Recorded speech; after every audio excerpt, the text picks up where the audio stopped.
नमस्कार, मी भाऊ तोरसेकर. तुम्ही बघत आहात प्रतिपक्ष. मित्रांनो, काल परवा अयोध्येमध्ये जे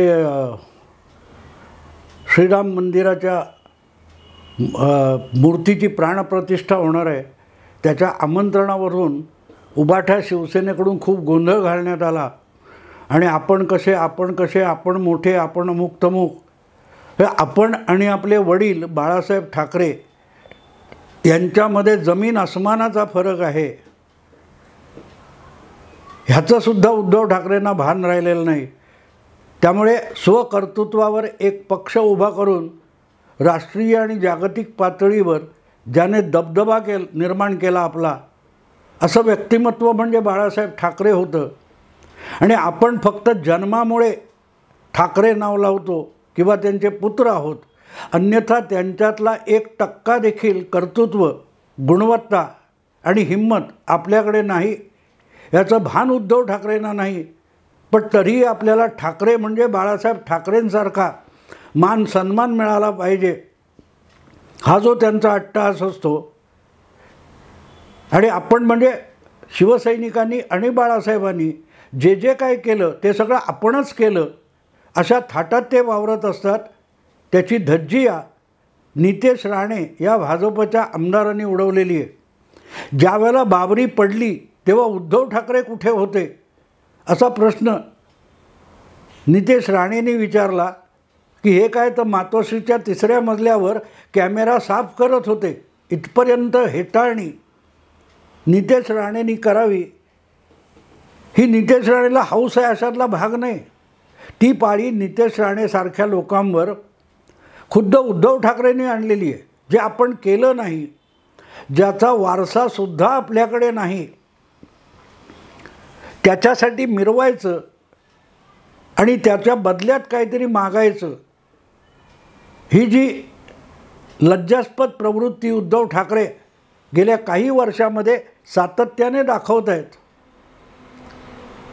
आणि ते दाखवत आहेत त्यांना शक्य होतं, कारण समोर जमवलेली जी शेंबडी पोरं असतात, ज्यांना आपण पत्रकार झालो म्हणजे आपल्याला सगळं जग माहिती आहे असं वाटतं, ज्यांना 20 वर्षापूर्वीचं काही माहिती नसतं, अशी खुडी पोरं समोर बसवायची आणि शरद पवार, उद्धव ठाकरे, संजय राऊत यांनी त्यांना खेळवायचं. हा जो खेळ चालू आहे, त्यातून अखेरीस एक गोष्ट विसरली जाते की आजची पिढी हातात स्मार्टफोन घेतलेली आहे आणि ते एका मिनिटात गुगल करून जुना इतिहास तपासू शकतात. आणि तो इतिहास तपासला तर तुम्ही किती हिरो नसता झिरो आहात हे लोकांना तात्काळ कळतं.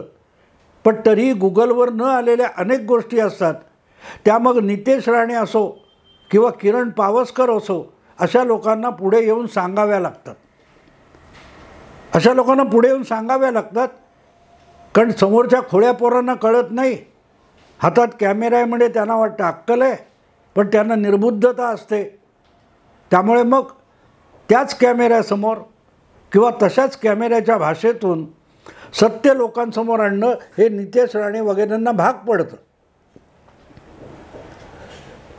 मी शिवसैनिकाला मुख्यमंत्री करीन असं मी बाळासाहेबांना, पित्याला अखेरच्या क्षणी वचन दिलं होतं, असं म्हणणारे उद्धव ठाकरे प्रत्यक्ष मुख्यमंत्रीपद हाताशी आलं तेव्हा शिवसैनिक कोण ते पण विसरून गेले आणि स्वतःच त्या मुख्यमंत्र्याच्या खुर्चीवर जाऊन स्थानापन्न झाले होते. कारण त्यांना शिवसैनिक माहिती नव्हता.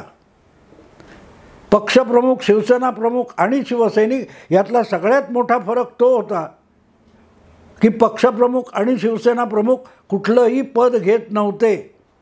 आलेली सगळी पदं ही शिवसैनिकांमध्ये वाटून टाकायची, आलेली सत्ता शिवसैनिकांमध्ये वाटून टाकायची. त्याला शिवसेना प्रमुख म्हणतात, त्याला बाळासाहेब ठाकरे म्हणतात, त्याला उद्धव ठाकरे म्हणत नाहीत. आलेलं सगळं आपल्याला ठेवायचं आणि बाकीच्यांच्या तोंडाला किंवा डोक्याला वाटाण्याच्या अक्षता लावायचा, त्याला उद्धव ठाकरे म्हणतात. आणि म्हणून मित्रांनो, हा विषय स्वतंत्रपणे मी एवढ्यासाठी करतो आहे की त्या उद्धव ठाकरेंना समजणार नाही, त्यांना समजवण्याचा विषयच आता उरलेला नाही, कारण ते काहीही समजून घेण्याच्या पलीकडे गेलेले आहेत. अशा वेळेला आजच्या या शेंबूडपुशा पत्रकारांना शिवसैनिक म्हणजे काय ते कळावं, यासाठी किरण पावसकरसारखा ओरिजिनल शिवसैनिक मैदानात आला असेल तर त्याची पाठ थोपटणं हे मला माझं कर्तव्य वाटतं. प्रत्येक गोष्टीत आपला हिस्सा मागायचा, त्यासाठी वाटेल त्या टोकाला जाऊन संघटनेचा गैरवापर करायचा आणि अदानीच्या घरावर ऑफिसवर मोर्चा काढायचा. तुमच्या 2.5 वर्षाच्या काळामध्ये धारावीच्या पुनर्विकासाचा सगळा आराखडा तयार झाला होता. तुम्ही निर्णय का घेतला नाहीत? ह्या सगळ्याचा पोलखोल किरण पावसकरने अतिशय पद्धतशीररित्या केलेला आहे की एवढं मोठं काय चाललंय तर त्याच्यात आपला हिस्सा नाही. म्हणून यांचे सांगाती, उद्धव ठाकरेंचे सांगाती जे अनेक डेव्हलपर बिल्डर आहेत ते अस्वस्थ झाले आणि त्यांच्या इशाऱ्यावरच धारावीकरांचा म्हणून अदानी कार्यालयावर मोर्चा नेण्यात आला. त्यात धारावीकर किती होते हा प्रश्न किरणने विचारलाच. पण मला किरण पावसकरचं कौतुक एवढ्यासाठी वाटतं की त्या मोर्चामधली एक विसंगती जी होती ती किरण पावसकरने नजरेस आणून दिली आहे. ती समोर कॅमेरे आणि माईक घेऊन बसलेल्या शेंबड्या पोरांना माहिती नव्हती. ती विसंगती म्हणजे शिवसेनेचा मोर्चा आणि त्यात अधिक संख्येने दिसलेले लालबावटे. जो लालबावटा शिवसेनेच्या स्थापनेनंतर त्यांच्या बालेकिल्ल्यातून बाळासाहेब ठाकरे आणि त्यांच्या शिवसैनिकांनी नामशेष करून टाकला होता, तोच लालबावटा अदानीच्या ऑफिसवर मोर्चा काढला उद्धव ठाकरेंनी, तिथे डौलाने फडकत होता. हा जो विरोधाभास आहे पिता आणि पुत्र बाळासाहेब आणि उद्धव यांच्यातला हा किरण पावसकरने समोर आणला. अर्थात समोर तशीच शेंबडी पोरं बसली असतील तर त्यांना सुचणार नाही. आणि दुसरा प्रश्न विचारलाच की रोमिन छेडा कोण? तो वस्कन, तुम्ही तिकडून आलात का? असं उद्धव ठाकरेही म्हणतील आदित्यप्रमाणे, म्हणून समोरचे शेंबडे गप्प बसले असतील. पण शिवसैनिक कोण ज्याला लाल बावटा कधी सहन झाला नाही? मला आठवतं ज्या दिवशी उद्धव ठाकरे यांचा शिवाजी पार्कवर मुख्यमंत्री म्हणून शपथविधी झाला त्यावेळेला अगदी स्थापनेच्या वेळेला शिवसेनेत जे दादर विभागात विभाग प्रमुख होते, मी नाव नाही सांगत कोणाचं, आता ते खूप वयोवृद्ध आहेत, पण त्यांनी मला फोन केला होता, अरे भाऊ शरम वाटली बाबा, शरम वाटली. गेल्या 40-50 वर्षामध्ये माहीमपासून प्रभादेवीपर्यंत त्या रस्त्यावर गोखले रोडवर ॲनी बेझंट रोड जो काय असेल त्याच्यावर आम्ही कधी भगव्या झेंड्यापलीकडे कुठचा झेंडा लागू दिला नाही. तिथे राष्ट्रवादीचे झेंडे फडफडत आहेत हे बघून यातना होतात. असा हा पहिला शिवसेनेचा विभाग प्रमुख उद्धव ठाकरेंच्या शपथविधी समारंभाच्या दिवशी मला म्हणाला फोन करून, आणि ते वाटणं त्याला स्वाभाविक आहे. तो अस्सल शिवसैनिक आहे, निष्ठावान नाही. निष्ठावान म्हणजे घराणेशाहीकडे असलेली निष्ठा आणि भूमिका आणि विचारांकडे असलेली निष्ठा यामध्ये फरक असतो. भूमिका विचार याच्याशी जो एकनिष्ठ असतो तो अस्सल असतो, त्याच्या DNA ती भूमिका असते.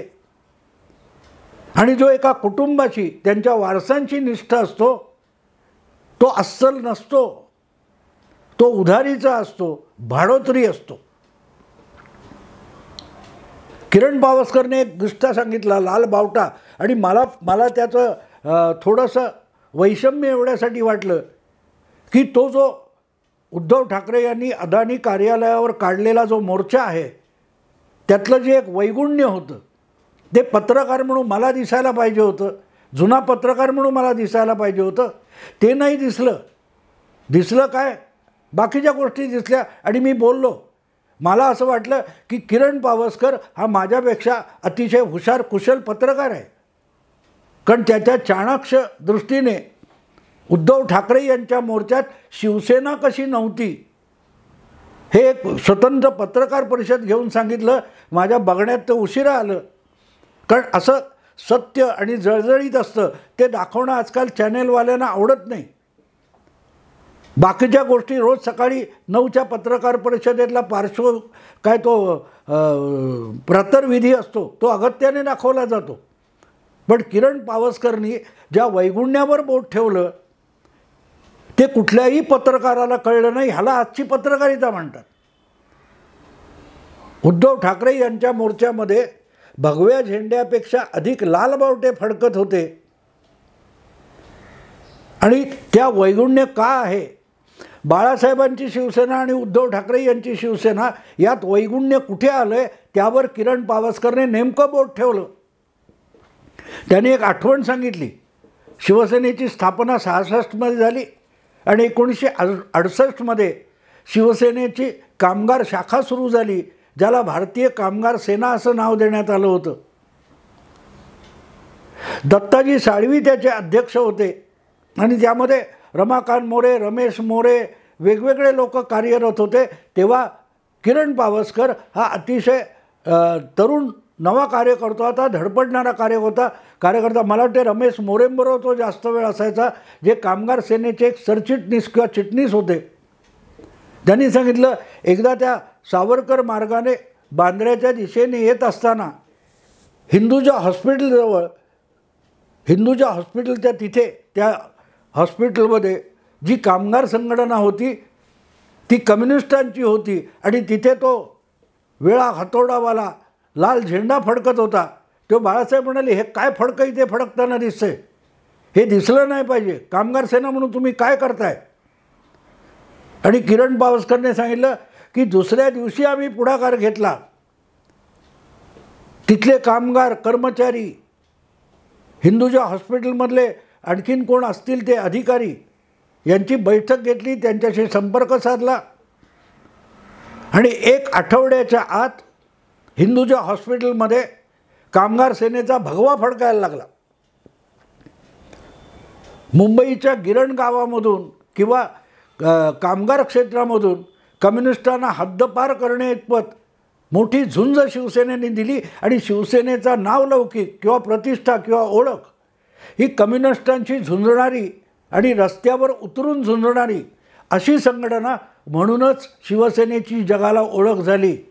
त्या काळात 60च्या दशकाच्या अखेरीला बाळासाहेब ठाकरे ह्या मुंबईपुरती मर्यादित असलेली एक शिवसेना संघटना होती. त्यांची मुलाखत अमेरिकेतल्या टाईम मॅगझिनच्या कव्हर स्टोरी म्हणून प्रसिद्ध झाली होती की आशियामध्ये कम्युनिस्टांना आव्हान देणारा, कम्युनिझमला आव्हान देणारा एक झुंजार नेता अशी जागतिक पातळीवर चालणाऱ्या साप्ताहिकामध्ये बाळासाहेबांची मुलाखत आली होती, लाल बावटा हटवणारा म्हणून. आणि उद्धव ठाकरे आज मिरवतात कोणाच्या बळावर? त्यांच्या मोर्चामध्ये लाल बावटे फडकत आहेत. ही बाब मला खटकायला पाहिजे होती. मी 52 वर्ष पत्रकार होतो, मी सगळी शिवसेना वाढताना हे बघितलेली आहे आणि मला हे वैगुण्य दिसलं नाही, याचं मला दुःख झालं. मला त्या क्षणी वाटलं जेव्हा ते किरण पावसकर पत्रकार परिषदेत सांगत होता, ते बघितल्यानंतर मला मनापासून वाटलं की माझ्यापेक्षा किरण पावसकर खरा पत्रकार आहे. त्याला तो फरक शिवसेनेतला जमीन आसमानाचा फरक. उद्या उद्धव ठाकरे उठतील आणि पुढच्या वर्षी कृष्णा देसाईची पुण्यतिथी पण वाजत गाजत साजरी करतील, कारण त्यांना कदर नाही आहे की शिवसेना कोणी कशी उभी केली. उभी कोणीही करो, त्याचे लाभ मला मिळाले पाहिजेत. अडल्या नडल्या गरिबाला मदतीला धावणारी पोरं म्हणजे शिवसेना, ही शिवसेनेची ओळख होती. आणि आज काय खोके खोके खोके खोके टक्केवारी. किरण पावसकरचं कौतुक करण्यासाठीच हा व्हिडिओ केला. किती शिवसेनेची घसरण किती झाली आहे बघा, की ज्या सगळ्या डाव्यांची पंगा घेत घेत हा पक्ष महाराष्ट्रात उभा राहिला. ज्याचा ज्याचा लाल बावटा आहे त्याच्या त्याच्या विरोधात ते उभे ठाकले. मला आठवतं आमच्या लालबाग सुपारीबाग भागात दादी गोवाडिया नावाचे पारसी ग्रस्त होते. ते मूळचे प्रजा समाजवादी पक्षातले होते. कम्युनिस्ट गुंडगिरीमुळे त्यांना बराच वेळ मारहाण झाली होती आणि कम्युनिस्टांची टक्कर देणारी म्हणून शिवसेना त्यांनी जवळची मानली. वामनराव महाडिक हे कृष्णा देसाईच्या मृत्यूनंतर झालेल्या पोटनिवडणुकीत लालबागमधून उभे राहिले, तेव्हा एका बाजूला शिवसेना आणि दुसऱ्या बाजूला कम्युनिस्ट पार्टीच्या सरोजिनी देसाई यांच्या मागे सगळे पक्ष उभे राहिले होते. मला वाटते जनसंघ एकटा, पण जनसंघ तेव्हा दुबळा होता, पण जनसंघ शिवसेनेच्या उमेदवाराच्या पाठीशी होता. आणि त्यावेळेला हे डॅडी गोवाडिया हे आपल्या प्रजा समाजवादी पक्षाला लाथ मारून शिवसेनेत आले, कारण लाल भाईंची गुंडगिरी थोपवण्यासाठी बाळासाहेबांनी ही पोरं रस्त्यावर उतरवली होती. त्याला शिवसैनिक म्हणतात. आणि उद्धव ठाकरेंचा आजच्या शिवसेनेमध्ये भगव्या झेंड्यापेक्षा लाल बावटे फडकत होते. हॅट्स ऑफ किरण, हॅट्स ऑफ. सगळ्या माझ्यासारख्या 70s असलेल्या आणि त्या काळात शिवसेनेसाठी झटलेल्या आणि आजही हयात असलेल्या शिवसैनिकांच्या डोळ्यात तुझ्या किरण पावसकरच्या असल्या वक्तव्यामुळे अश्रू ओघळले असतील की कुठे बाळासाहेब ज्यांच्यावर आम्ही प्रेम केलं, त्या बाळासाहेबांचा पुत्र त्यांनी स्थापन केलेली कम्युनिस्ट विरोधी संघटना कुठच्या रसातळाला घेऊन गेला. ही वेदना किरण पावसकरच्या त्या वक्तव्यामध्ये होती. बाकी सोडून द्या, अदानी काय आहे, अमुक तमुक, हे सगळे विषय बाजूला ठेवा. पण उद्धव ठाकरे यांच्या शिवसेनेमध्ये बाळासाहेबांच्या त्या शिवसेनेचा मूळ DNA कसा उरलेला नाही याचा हा सगळ्यात मोठा पुरावा आहे, जो किरण पावसकरने एक पत्रकार परिषद घेऊन समोर आणला. पण किती पत्रकारांना कळला, किती पत्रकारांना कळला. आणि अशा पत्रकारांच्या प्रचारावर जेव्हा उद्धव ठाकरे आपली उरली सुरली शिल्लक शिवसेना चालवायला बघतात, ती जमीनदोस्त व्हायला वेळ लागणार नाही, अजून 1-2 निवडणुका होऊ देत, लोकसभा आणि विधानसभा झाली की उद्धव ठाकरेंना कळेल की आपण कुठे आहोत. शहाण्याला शब्दाचा मार म्हणतात, पण शब्द ज्याला कळत नाहीत त्याला लोक बरोबर धडा शिकवतात. हे चंद्राबाबूंना कळले, आता नितीशला कळतंय, शरद यादवना कळलं, काल परवा चंद्रशेखर रावना कळलेलं आहे. चालू द्या, काही महिने जायला लागतील. जून 2024ला उद्धव ठाकरे भिंग घेऊन शोधतील की उद्धव ठाकरे कुठे आहेत, उभाठा शिवसेना कुठे आहे. ती सोनिया गांधींच्या दारात पायरीवर बसली आहे की शरद पवारांच्या सिल्वर ओकच्या दाराबाहेर टकटक करत उभी आहे, हे उद्धव ठाकरेंना शोधावं लागेल. आणि अर्थात आपल्या घराबाहेर पडून तिथपर्यंत जाणं तर त्यांना जमत नाही. त्यामुळे कदाचित संजय राऊतनं पाठवतील शोधायला की जा बाबा कुठे उद्धव ठाकरे शिवसेना उरली आहे की शोध. किरण पावसकर या अस्सल शिवसैनिकाने उद्धव ठाकरे यांना अदानीच्या कार्यालयावर नेलेल्या मोर्चानंतर हा मुंहतोड जबाब दिला आहे. हे आजच्या शेंबड्या पत्रकारांना कळावं म्हणूनच हा व्हिडिओ केला. आवडला लाईक करा, शेअर करा, सबस्क्राईब करा. नमस्कार.